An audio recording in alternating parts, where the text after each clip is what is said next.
നിങ്ങളുടെ favourite shows ഇനി ഒരിക്കലും മിസ്സാവില്ല. ഇപ്പോൾ C5-ലൂടെ കാണും നിങ്ങളുടെ ഫേവറേറ്റ് ഷോ തികച്ചും സൗജന്യമായി. എനിക്ക് നീ ഒരു പ്രതിയോഗി അല്ലെങ്കിലും ഞാൻ ആ വെല്ലുവിളി ഏറ്റെടുക്കുന്നു. നിനക്ക് എന്താ വേണ്ടേ? എനിക്കിന്ന് ഏറ്റവും സന്തോഷമുള്ള ദിവസമാണടി. എനിക്ക് നിന്നെ ഒന്ന് കാണണം. അരമണിക്കൂറിനുള്ളിൽ നമ്മൾ അന്ന് കണ്ട ദേവീക്ഷേത്രത്തിൽ നീ എത്തണം. എന്താ പേടിയുണ്ടോ നിനക്ക്?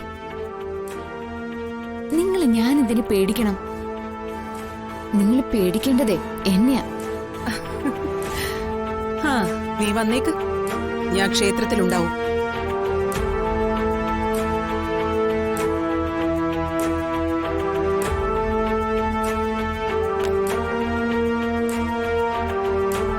ദക്ഷയുടേത് കൊലച്ചിരിയ.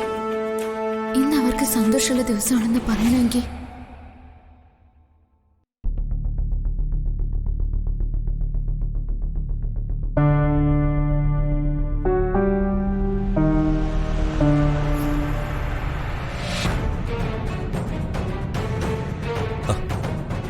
നീ സ്വാതിയുടെ കൂടെ ഹോസ്പിറ്റലിൽ പോയില്ലായിരുന്നോ?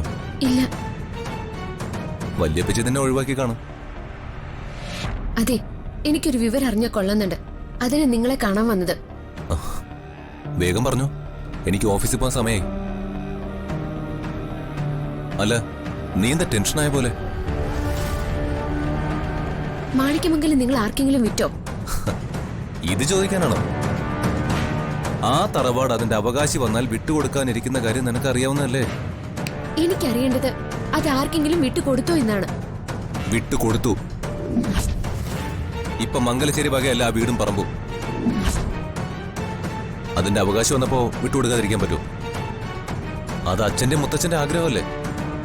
ഇനിയുള്ള ദക്ഷയുടെ പടപ്പുറപ്പാട് മംഗലശ്ശേരിക്ക് നേരെ പ്രകടമായിട്ടാവും.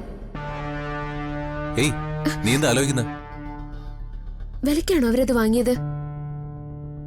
വിലയ്ക്ക് വാങ്ങാൻ അവര് താല്പര്യപ്പെട്ടെന്നാ ശർമാജി പറഞ്ഞ. അത് സൗജന്യമായി വിട്ടുകൊടുക്കാനല്ലേ അച്ഛൻ വാങ്ങിയത്? സൗജന്യമായിട്ട് തന്നെ എഴുതി കൊടുത്തു. വിലയ്ക്ക് വാങ്ങാൻ വരുന്നവർക്ക് എന്തിനു സൗജന്യമായിട്ട് നൽകണം? അങ്ങനെയാണെങ്കിൽ അവര് കാശുകാരായിരിക്കില്ലേ? അവിടെ ഒരു അഗതി മന്ദിരം തുടങ്ങായിരുന്നു. അതായിരുന്നു വേണ്ടിയിരുന്നത്. നീ എന്തിനാ വീടിനെ പറ്റി ഇത്ര ഉത്കണ്ഠപ്പെടുന്നത്? ആ വീടിന്റെ പാപങ്ങളാ ഇവിടെയുള്ളവർ അനുഭവിക്കുന്നത്. ഇന്ന് ഞാൻ അതിനെപ്പറ്റി ഓർത്തപ്പോ എന്റെ വിരൽ മുറിഞ്ഞു. അത് ശ്രദ്ധ കുറവുണ്ടോ? എവിടെ കാണട്ടെ, വലിയ മുറിവാണോ? അല്ല, അത് സാരമില്ല. അവിടെ പോയി വിളക്കും പൂജ ഒപ്പൊക്കെ നടത്തിയിട്ട് ഇത്തരം ചിന്തകളൊക്കെ മനസ്സിൽ വരുന്നത്. ഇനി അതങ്ങ് മറന്നേക്ക്.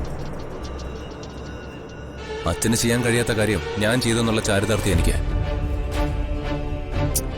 നീ ആ മുറിവിലേക്ക് എന്തെങ്കിലും മരുന്ന് വയ്ക്കാൻ നോക്ക്.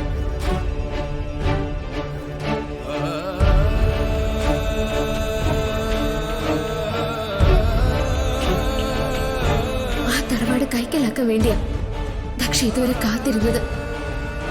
ഇനി ആര് വേണമെങ്കിലും കൊല്ലപ്പെടാം. ദക്ഷ കാണാൻ വിളിച്ചിരിക്കുന്നത് എന്റെ ജീവൻ എടുക്കാൻ തന്നെയാവും. ഇനി ചേച്ചിയുടെ നേരെ അവര് വരരുത്. അതിന് ജീവൻ കൊടുക്കാൻ ഞാൻ തയ്യാറാ. ആദ്യം മറന്ന് ആഹ്ലാദിക്കുന്ന ദക്ഷയുടെ മനസ്സിൽ തന്നെ പ്രഹരിക്കണം. നിങ്ങളായിട്ട് എന്നെ കാണാൻ വിളിച്ചതല്ലേ, ഞാൻ വരുന്നുണ്ട്. ഡൗൺലോഡ് ചെയ്യൂ C5 ആപ്പ്. കാണൂ എല്ലാ എപ്പിസോഡുകളും സൗജന്യമായി.